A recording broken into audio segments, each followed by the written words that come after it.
Leda's character can be defined by two words: loyalty and paranoia. And Leda is a character of extremes, meaning she is not just a little bit loyal. No, she is absolutely, totally, completely loyal. She devotes her entire being, her whole existence, her every thought and action to the person she is loyal to. Of course, where she chooses to place that loyalty tells us a lot about her character. And she chooses Mikola, the demigod known as the Kind, with a reputation for softness and gentleness, and blessed, or cursed as the case may be, with eternal youth. However, beneath these cherubic features burns a frightening ambition. Mikola is attempting to ascend to godhood, and not for selfish reasons, but so that he can hold the power to remake the face of the world in his hands, so that he can make the world a better place, in his words, a gentler place. Now, whether or not his new world would actually be a better place is a matter of debate, but what is not up for debate is that his methods for achieving his goals are radical. The lands between under his rule would be so utterly transformed that we could not even recognize them.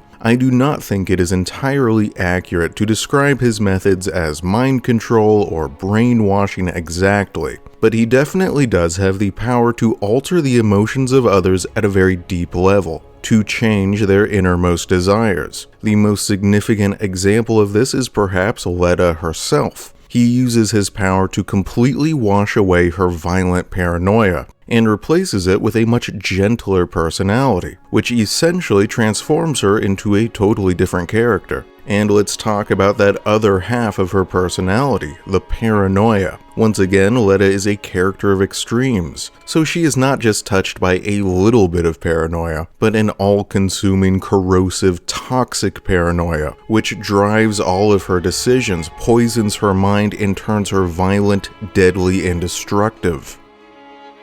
However, the most fascinating aspect of how her paranoia is portrayed here is that it is not altogether a negative quality. Leda's paranoia often leads her to make the correct choice, sort of. The thing is, she is a paranoid character living in a paranoid world. The lands between are a setting filled with conspiracies, plots, betrayals, assassinations, spies, and hidden identities, not to mention like half a dozen different world-ending threats operating all at the same time. In the lands between, being suspicious is just common sense. Mikola is only one of many different characters attempting to seize control of the reins of power here. His enemies are everywhere and everyone. Elden Ring's story is this convoluted, complex web of strange fantasy factions who are all grasping for the same thing: power. And there can be only one ultimate victor. So in some ways, Leda's paranoia is productive. It drives her to target actual enemies of Mikola, sometimes. Other times, it drives her to target the wrong person, and even when she does target the right person, she often does so for the wrong reasons. Her judgment, while not necessarily misguided, is shown again and again to be deeply flawed. However, under the effects of Mikola's magical charm, she transforms. She actually becomes too trusting. She is perhaps more personally responsible than anyone else for letting the player character reach Mikola in the first place. And we are his most dangerous enemy of all. We are the ones who will kill Mikola in the end. And it is Leda who opens the door. She freely explains to us how to enter the Realm of Shadow. Without her help, it is very possible that the Tarnished never would have found the entrance to the Realm of Shadow in the first place. Mikola would have ascended to godhood unopposed. If Leda had been her normal, paranoid, suspicious self, she never would have given out that information. It is only as a result of Mikola's charm that she chooses to trust some random stranger. This is a fascinating twist, because usually in a story like this one, villains are undone by their flaws. Well, Leda's greatest flaw is her paranoia. But in this particular case, losing that flaw, or having that flaw forcefully scrubbed out of her character, is what causes her downfall. Though, as we will see, I think there is some strong evidence that Miquella did want the Tarnished to enter the realm of shadow, that he was manipulating our player character too, but more on that later. So what I want to do now is follow Leda's story from start to finish. Examine every line of dialogue, every appearance, every item description, in the same basic order as a player would naturally encounter them. And each time I will ask the question, what are the writers and developers revealing about her character here?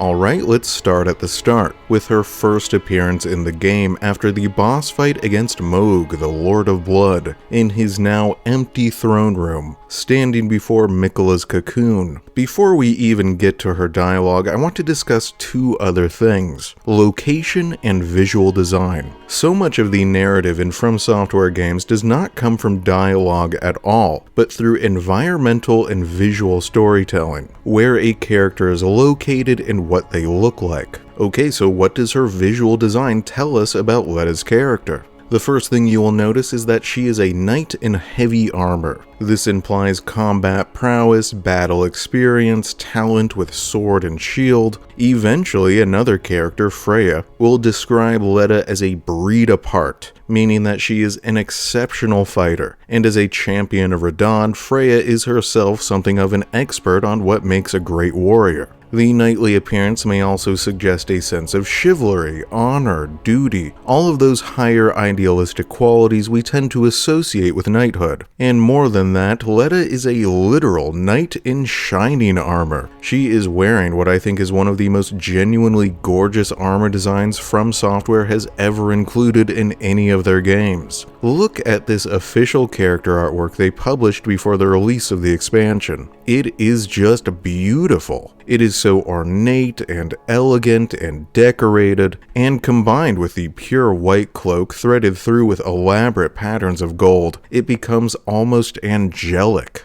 I think this design suggests purity, virtue, possibly regality, maybe holiness. It somewhat resembles religious vestments, the sort of ornate cloak a high bishop might wear while performing his duties, which of course all ties into her role as a servant of Miquella, who is a shining, cherubic demigod with a reputation for childlike innocence and goodness and purity. That is where the term unalloyed gold comes from. Pure gold, untainted by any other alloys. However, in the same way that Miquella's childlike appearance hides a much more frightening ambition underneath, Leda's ornate and beautiful armor hides a dangerous and destructive personality within. But of course, the player will not know that here at their first meeting. For now, all we see is a mysterious knight in shining armor who has suddenly appeared, without explanation, in Mohg's throne room after his death. And that location tells us something about her character too, because Mohg's throne room is intended to be one of the most secret and hard-to-reach locations in the entire game. Mohg is one of the only demigods whose location Gideon Ofnir, the supposedly all-knowing, does not know. In fact, Gideon does not even know Mohg's name. For most of the game, this mysterious hidden demigod is only referred to by the title Lord of Blood. The only way to reach this throne room is if you stumble on it completely by accident in the consecrated snowfield, which is an endgame area, or by following White Mask Vari's questline all the way to the end. Leda's presence here suggests that she is someone with access to hidden knowledge. She is a character who knows what is happening behind the scenes, which is further demonstrated by her role as the narrator in the Shadow of the Erdtree story trailer. It is her voice we hear in this trailer. She is the one who gives us those tantalizing hints of the story of how Marika really ascended to godhood. Next, let's hear what she has to say for herself. I will play her opening dialogue, and as you listen, as always, try to think about the question, what are the writers revealing about her character with this dialogue? Okay, here it is. Were you guided here by kindly Miquella? I am Leda. And like you, I was guided by faith along his honorable path. Touch the withered arm, and you too will be transported. to the realm of shadow where Miquella the Kind now dwells. My compatriots are there already. Like us, they have heard kindly Miquella's call. If you can find them, they are certain to lend you aid. Okay, so there is a lot to discuss here. She claims to be following Miquella's guidance, to be driven by faith. So right away we can see that religious devotion makes up a big part of her character. She possesses a true belief in a living God. In later dialogue, it will become clear that Leda is more than just a mere believer. She is a zealot, willing to do anything in the service of her God, no matter how ugly or violent that service becomes. She describes the path she walks as honorable, meaning she believes that she is doing the right thing. This is one of the most dangerous kinds of antagonists, the ones who really believe themselves to be on the side of good. A supposedly good cause can often be used to justify appalling actions, which is exactly what Leda will end up doing. And in this first meeting, despite everything I've said about her paranoia, she actually seems almost comically overly trusting. She just assumes that we are a fellow follower of Miquella, without any interrogation or investigation into the matter whatsoever, and immediately, without any prompting at all, explains how to travel to the realm of shadow. With this single mistake, Leda has doomed the life of the god she so loves and worships. Because we are going to hunt down and kill Miquella. We are a Tarnished. Killing demigods and seizing their great runes is our whole purpose in life. Of course, this trusting nature is a result of Miquella's charm, which means that, really, he doomed himself. In more ways than one, probably, but we'll discuss that later. Leda does not appear in person again for quite a while, not until we reach the site of grace at the High Road Cross on the other side of Castle Ensis. In the meantime, we do meet the other members of her little ragtag group of religious devotees. As I discussed in my video on Miquella, this group is a miniature exhibition of the world Miquella wants to create. People from all different backgrounds and walks of life who would normally be in conflict, instead working together in perfect harmony, at least so long as the effects of his charm remain active. Leda is the only original follower of Miquella in the group. Every single other character here was originally loyal to someone or something else. Ser Ansbach was a Knight of Moog, Freya was a champion of Radon, Thiolier was obsessed with St. Trina, even Dryleaf Dane, along with the rest of his order of monks, were once devoted to the Golden Order. But as far as we know, Leda has always been exclusively sworn to Miquella's service. This reveals two important pieces of information. First, that Miquella is able to inspire loyalty even without his charm. There is something about his cause that people like Leda do choose of their own free will to believe in. And also, it reveals that his charm is more complicated than just a brainwashing spell. It is something more subtle, more intimate, and perhaps more sinister than that, because he has used his charm on Leda too. Not to enslave her because she was already 100% devoted to him, but to transform her personality, to force her to become a gentler, more trusting version of herself. Her status as the only original follower in the group begs another question. Where are all of the others? Obviously, a bunch of them are hanging out over at the rotting Halig tree, but those are just the foot soldiers. Leda is something else. She is a sort of elite special forces soldier, and it is strange that she is the only one around. Of course, eventually we will learn that she was not always the only one, and we will also learn what happened to the others, and it is not good. But we do not know anything about that at this point in the story. Unfortunately, none of the other members of the group have much to say about Leda, at least not yet. And the messages she leaves behind for the player do not reveal much either, so we must fast forward to our next in-person meeting. So let's listen to what she says here. Hello again. Did you meet my compatriots?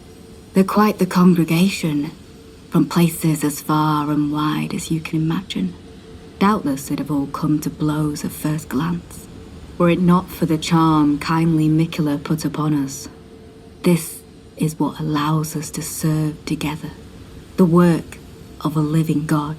I think the most interesting part of this dialogue is that it shows that Leda is aware of Mikla's charm, seems to at least somewhat understand its effects, and is still perfectly happy to be under the spell. She seems to like being charmed. She has nothing but good things to say about it. She is someone who is willing to support radical methods so long as they lead to what she perceives as beneficial results. She will support Mikla's actions no matter how morally questionable they may be. To her, the ends always justify the means. And I think eventually we will get a better idea of why Mikla's methods are so attractive to her individually. I think Leda is a character who wishes to be better but is unable to change by her own power. She needs a godlike figure like Mikla to sweep in and force her to change, to become the person she does want to be, but more on that later. Next, if you ask her about the Hornsent, this is part of what she says. Long ago, Queen Marika commanded Ser Mesmer to purge the Tower folk, a cleansing by fire. It's no wonder the Hornsent holds the Erdtree in contempt. That aside, man is by nature a creature of conquest, and in this regard the Tower folk are no different. They were never saints. They just happened to be on the losing side of a war, but it's still a wretched shame. Man is, by his nature, a creature of conquest. With this line of dialogue, she reveals that she believes that human nature is fundamentally flawed. If left to his own devices, man will always fall prey to the allure of conflict and slaughter. Leda holds a very pessimistic view of humanity, hence why she believes we need a kindly god like Mikla to force us to act against our flawed natures, exactly in the same way that he forces Leda to act against her paranoia. There is a certain realpolitik element to her dialogue here. In her eyes, neither side in that ancient conflict was right or wrong. They just happened to be on two different sides fighting in a war. Outside of her absolute devotion to Mikla, she does not seem to be a character of strong moral conviction. Right and wrong are not a part of her cold, calculating cost-benefit analysis. She does say that what happened to the Hornsent was a wretched shame, which I think reveals that she is not a character who likes violence. Of course, she is very willing to use violence to serve her own god, but she does regret that violence. She would rather live in a world without such bloody conflict, which partly explains why she supports Mikla and his promise of peace in the first place. Moving on, after departing from this site of grace and upon approaching the Shadow Keep, we will hear a sound like breaking glass and be shown this message, which reads, "Somewhere a great rune has broken, and so too has a powerful charm." Mikla, as part of his ritual to ascend to godhood, is casting aside everything: his body, his emotions, his great rune, and his powers, including the power to maintain the charm that keeps his followers in check. So we're gonna turn right back around and return to that site of grace and see how this broken charm has affected Leda's character. Here's what she says. Oh, hello. Did you feel it? Mikla the Kind's enchantment appears to have broken, but while my devotion to kindly Mikla remains unchanged, by my troth I am not so sure about the others. No, wait. Perhaps this is a blessing in disguise. I can wield my sword to cull the undeserving, those unfit to bask in tender Mikula's presence. I should have thought of this earlier. Right. It's time to begin ferreting out those of us who don't deserve to be at kindly Mikula's side. That charm shattered only moments ago, and Leda's behavior has already changed dramatically. Where before she was gentle and helpful and trusting, now she is already planning which of her allies she is going to betray and murder first. With the effects of the charm dissolved, her paranoia and suspicion begin driving her decisions again. She is emotionally incapable of trusting her allies, and the only way she knows how to deal with them is to kill them, to eliminate any possible threat to her master. Except that is not the rhetoric she uses here. She does not speak about threats or the cold, practical application of violence for the purpose of self-defense. Instead, she uses far more emotional and religiously zealous language. She uses terms like undeserving and those unfit to bask in the presence of her god. According to this dialogue, she plans to kill these people just as much because she has determined that they are not worthy to be followers of Mikla as because they are actual threats. The truth is, in her eyes, almost no one is really worthy of Mikla. She is not a passionless scalpel, precisely calculating and removing threats. She is a butcher, overwhelmed by her emotions, willing to engage in wholesale slaughter of enemy and friend alike. The player can make two suggestions here, Thiolier and the Hornsent. If you name Thiolier, this is how she responds. Thiolier. It's true. His devotion to St. Trina is plain to see. I fear his vows to Mikula the Kind are merely secondary. But for this very reason, Thiolier is incapable of betrayal. St. Trina's love for kind Mikula is boundless. She is, after all, his other half. Or perhaps her feelings go beyond even that. Even if she was left behind, I doubt her heart would waver. Here, Leda is wrong. As it turns out, Thiolier is very much capable of betrayal. He is one of only two characters who is willing to join us in challenging Mikula's ascendance to godhood at the summit of the tower. This reveals that Leda's judgment is fundamentally flawed. She misjudges both Thiolier's character and St. Trina's. She does not understand their natures, their motivations, or their abilities. There is a certain arrogance to her character. She is so confident in her ability to judge which of her companions deserve death, but she is wrong at least as often as she is right. The overconfidence, the self-righteousness, the zealotry, all of these combined with her readiness to wield violence to achieve her goals is what makes her so destructive. Next, if you suggest the Hornsent, this is how she responds. On one hand, he trusts Mikula the Kind to bring salvation to his people. With the enchantment lifted, his vengeful passions may once again ignite. But surely he'd be mindful of kindly Mikula's promise. On the other hand, the Hornsent does present his own dangers. Perhaps your concerns are well-founded after all. Allow me some time to mull it over. Note, even if you do not make any suggestion, she will eventually choose to target the Hornsent on her own, and this is what she says then. I believe the Hornsent suspects what I have in mind. He never placed his full trust in me, even under the effect of kindly Mikula's spell. He must have recognized something. The scent of the killer that slept within me, the stench of crusted blood. This is one of the most revealing lines of dialogue in her story. Leda is well aware that she is stained by a stench of crusted blood. This reveals that she has killed before and she has killed often. However, she is still a thoughtful character. She does not leap immediately into violence. She wants time to mull it over first. It is just unfortunate that her thoughts so often drift towards betrayal and murder. And once again, Leda is wrong, maybe. Depending on how his questline plays out, the Hornsent will either be overcome by his desire for revenge and choose to betray his companions, or else he will choose to focus his thoughts of vengeance on Queen Marika herself and continue fighting at their sides. By attacking him, Leda will turn a potential ally into an enemy. She is, at her core, a warrior, a knight, and the only way she knows how to solve problems is through battle and violence. This is one of those to a hammer, every problem is a nail sort of situations. Interestingly, after Mesmer is killed, regardless of the Hornsent's involvement, Leda will change her mind and decide to allow him to live. If the Hornsent does not participate in the battle against Mesmer, then Leda says that with the target of his revenge gone, he is no longer a threat. She actually says that she believes he will never fight again, which turns out to be wrong,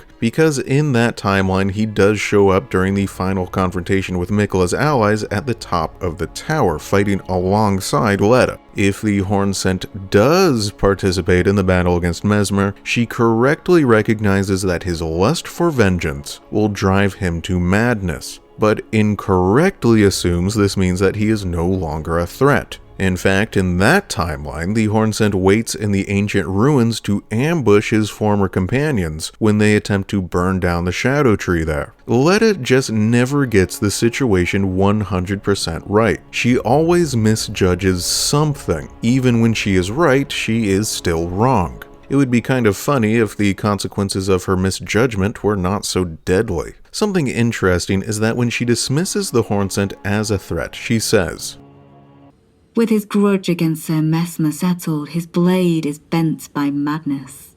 Wherever he goes, he won't last long. I needn't bother with him. Unruly emotions only lead to misfortune. All the more reason we need someone like Mikula the Kind."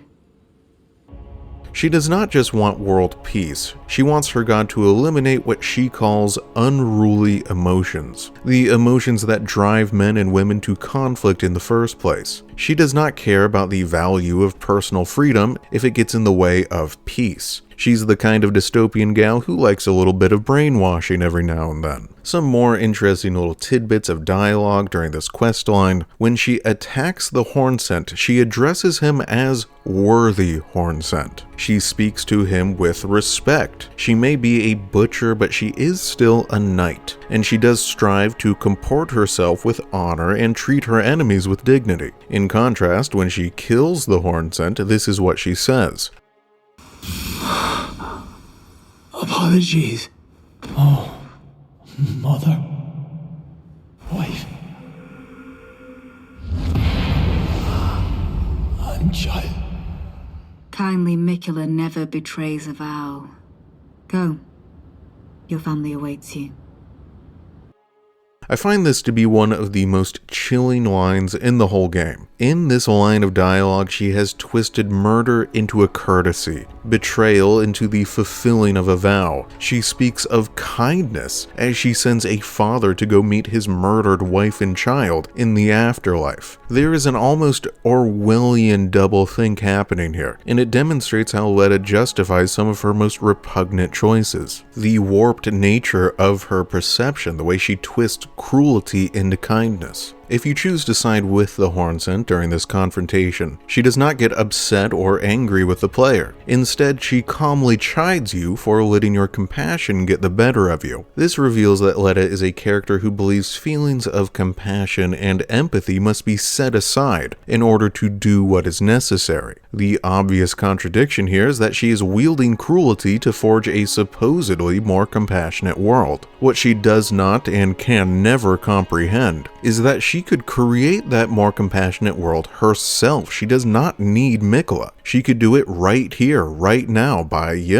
acting on her compassion instead of on her suspicion. This is perhaps her greatest flaw, the inability to choose kindness on her own, which explains why she believes someone like Mikula needs to force kindness not only on the whole world, but on herself too. She wants Mikula to create a world where, somewhat ironically, people like herself will no longer exist. If you assist her in killing the Hornsent, she will reward you with the lacerating crossed tree talisman, whose description reads, handicraft depicting a golden crossed tree, one of the items conferred to the Needle Knights. Long ago, the Needle Knights were in service of Mikula, but now they are no more, save for one. Earlier, I mentioned that Leda is the only original follower of Mikula in the group we meet in the Realm of Shadow. Well, this item description explains why. Leda is a member of a band of knights known as the Needle Knights, a group of honorable and elegant warriors sworn to the service of Mikula, so named for their mastery of quick precision needle-like strikes. Their combat style is focused on swift attacks, backsteps, dashes, and holy magic.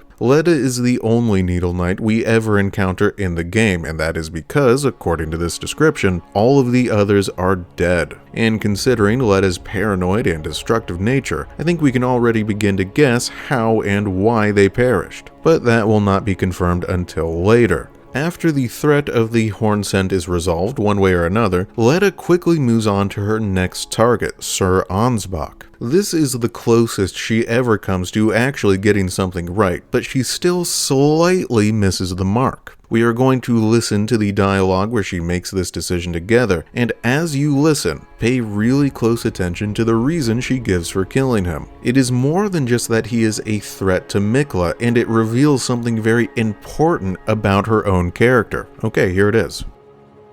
I know I shouldn't let myself, but I suppose it's only natural to feel the weight of one's deeds at times like these. There's plenty left to be done, and I will see to it. Who else, I wonder? I don't enjoy casting suspicion on anyone I've called a comrade, but it's a small sacrifice in the grand scheme of things.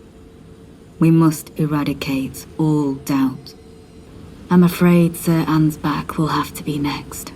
He insists that he's nothing but a worn-down over-the-hill soldier, but in his day, he was the feared commander of the pure-blood knights, who cleaved open Mikla the Kime with his blood blade. He claims he hasn't the spirit to take up his sword again, but I doubt it'll be very long before he recalls, as I have, the cascading sheets of blood. I'm afraid he cannot be left to fester.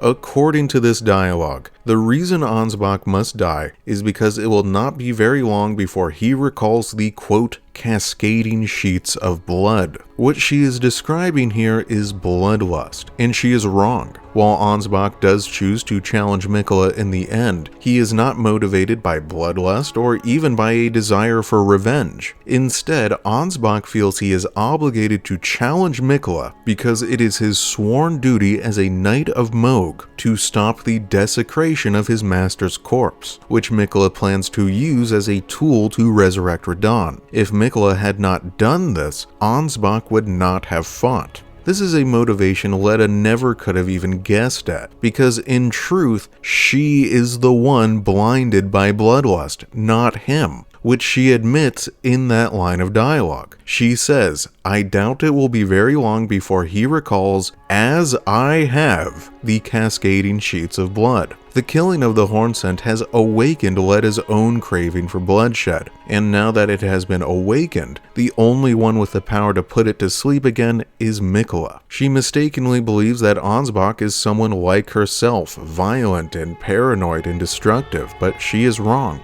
There's another element here too though. She is not just a bloodthirsty killer, she does feel some guilt for what she has done. That set of dialogue opened with her admitting that she feels the weight of her deeds at this moment, the weight of the death and the hurt she is responsible for, but she quickly tosses those feelings aside, just as she tossed aside compassion earlier, and she recommits herself to the violent course she has chosen, saying, there is plenty left to be done and I will see to it.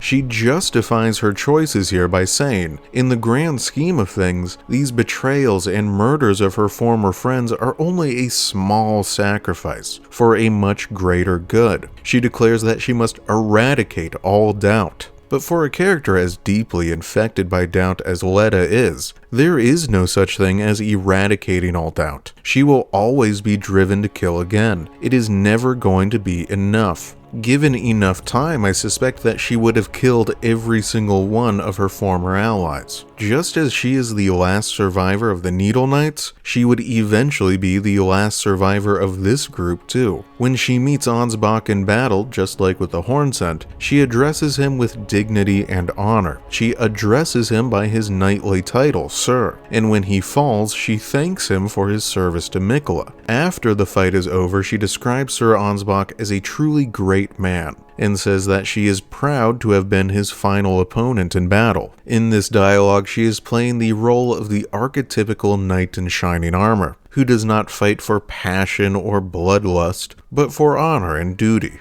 It is fascinating how these noble knightly traits are mixed together with the depraved bloodshed and paranoia here. She is a surprisingly complex character. She strikes me as someone who wants to be better than she is, who wants to be the good and noble knight, but who is again and again overcome by her suspicious and violent nature. After the death of Ansbach, the toxic gears in Leda's suspicious mind begin to turn once again, as she settles on a new target. She finally sets her sights on our player character, the Tarnished. So let's listen to that dialogue now. You are an odd one, aren't you? The enchantment is broken, and yet you alone appear completely unchanged, as if nothing was ever cast upon you. No matter. If you found your way here, it was because kindly Mikula wished it so. But I am afraid this is our farewell. When next we meet, let it be under the eyes of Mikula the Kind. Goodbye, comrade. The mistake she makes this time is becoming suspicious too late. She was so distracted by the minor threats of the Hornsent and Ansbach that she missed the most dangerous and most obvious enemies standing right in front of her all along. However, what is far more interesting to me in this dialogue is that line. If you found your way here, it was because kindly Mikula wished it so. And she might be right. After all, it was Mikula's withered corpse that transported us to the realm of shadow in the first place. Is it possible that Mikula is able to pick and choose who gets brought over? Did he purposely bring the Tarnished here even knowing that we are going to try to stop him? If so, why would he do that? Well, we are the Tarnished who killed Mohg, which is something Mikula would have wanted to happen. In order for his plan of resurrecting Radahn to work, he needed Mohg's corpse. But Mohg is a pretty tough guy. He is a son of Marika, he is a demigod, he holds the power of a great rune and has formed a blood pact with a mighty outer god. And he commands a deadly brotherhood of blood knights. With all but one of his own elite needle knights dead, it is likely that Mikula did not have any loyal warriors capable of making the kill. And then, just like that, a random Tarnish wanders in out of nowhere and does it for him. The death of Mohg allows Mikula's long-planned scheme to finally proceed. It is all thanks to our player character. However, Mohg is not the only demigod that Mikula needs dead for his plan to succeed. I strongly suspect that Mesmer also needs to die, so that his flame can be used to burn the Shadow Tree and allow access to the summit of the tower. If Mikula really did transport the Tarnished to the Realm of Shadow, which is not confirmed by the way, it is just something that Leda believes, but if it is true, I think his motivations are obvious. We are demigod killers. It is our whole purpose in this game. If we are strong enough to defeat Mohg, he probably figures that we are strong enough to defeat Mesmer too. If he sets us loose in the Realm of Shadow, even if we are not under the effects of his charm, chances are we will make our way to the Shadow Keep eventually. Of course, this is a big risk. We are inevitably going to turn our blade against Mikula too. But this is apparently a risk he is willing to take. So, maybe Leda's appearance in Mohg's throne room at just the right time, maybe that was not dumb luck after all. Maybe it was all by design. Maybe we have been accidentally serving Mikula all along without realizing it. And maybe this is what Leda comes to suspect here. Maybe this is why she waits to confront us even after she realizes that we are an enemy. Or maybe not. This is all speculation, but I do find the theory very compelling. Leda's next appearance is her final one. She confronts us near the summit of Belurot Tower alongside all of her remaining allies to defend her god, who she truly believes will soon have the power to make the world a better place. I think this is one of the most genuinely emotional battles in any From Software game. These are not just some random characters we are confronting. These are companions we have fought alongside. We have spent time getting to know them, to learn their strengths, their flaws, their reasons for fighting, their individual stories. In this battle, we become like Leda, casting our compassion aside to do what must be done, no matter how ugly or violent, even if we do regret it. A small sacrifice for a greater good. There are 4 more small pieces of dialogue I want to examine here before I finish the video. When you first arrive in this chamber, Leda speculates as to your reasons for coming here. I thought I'd see you here. It'd been quite some time. It was never kindly Mikula, was it? The Erdtree was leading you all along, so that you might ascend to lordship. Why come to these lands to begin with? I suppose it must be what His Eminence, or perhaps the Erdtree desired all along. The clashing of the favoured lords. such that one would prevail, so be it. If you insist upon facing Mikola the Kind, then I will run you through whoever you might be. Don't tarry now.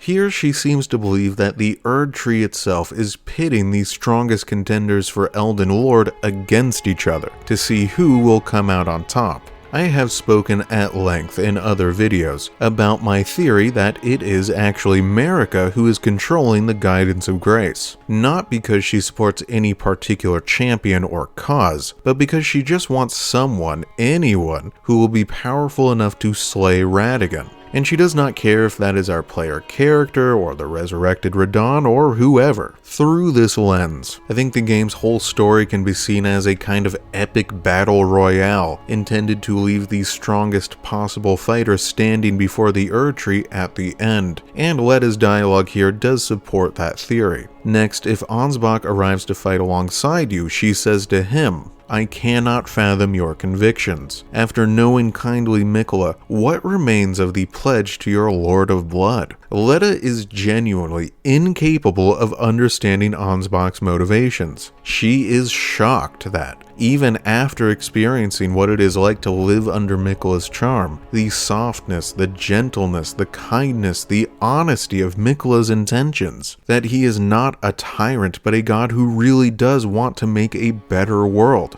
Knowing all of that, how could someone like Ansbach, who she considers to be a truly great man, still insist on fighting for Mohg when he has been shown a clearly better alternative?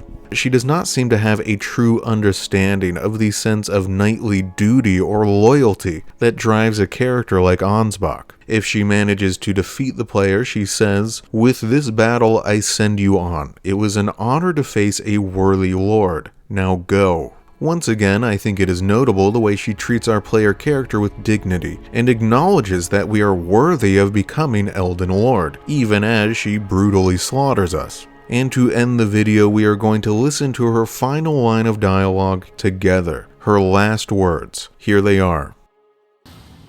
Kindly Mikola, make the world a gentler place.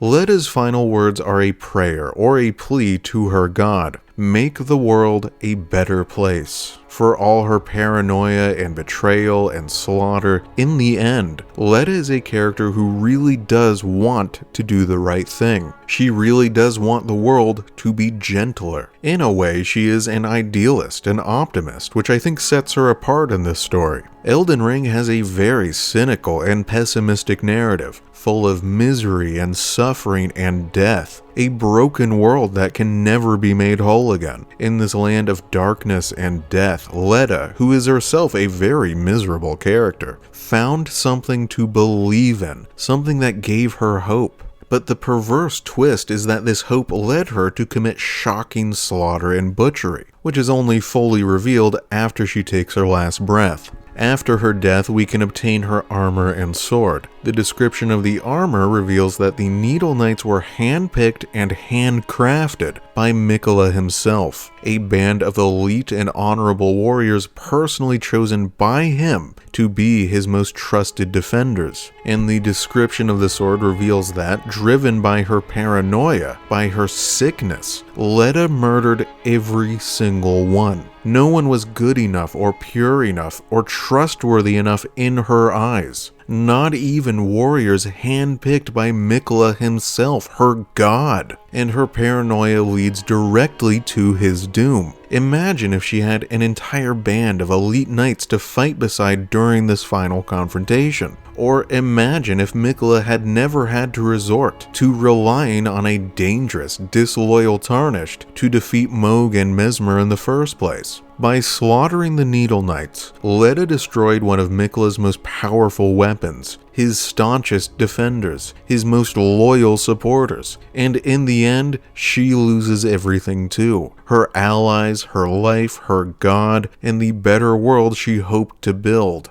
And despite all of that, she did die as a knight, defending what she believed in. And that is where my analysis of her character ends.